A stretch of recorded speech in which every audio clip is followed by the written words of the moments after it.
Good morning, right-sizing rock stars and simplicity seekers. I'm here with another video with a thought today. Do you know anyone who is going off to college or moving into their first apartment? Or maybe you know someone who is going through a divorce and is going to be needing to set up a new household. Maybe you know someone who's been hit very hard by COVID and is in need. What do you have around your house that's a duplicate, or that's something that you no longer need that could benefit someone else right now? So for example, my neighbor, she's going to be a junior in college this fall, and she's moving out of the residence hall and into her very first apartment with a few friends.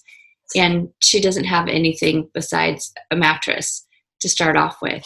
So my spouse and I have gone through our household to see, what do we have duplicates of? What can we give to help her? So right off the bat, I found this silicone ice cube tray. I found a toaster that we've had in our camping trailer for 3 years, but we've never needed it while camping.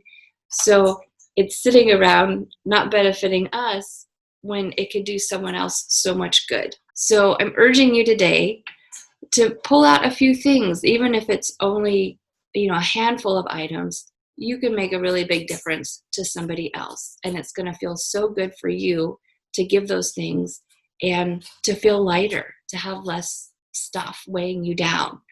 So think about it. What can you give?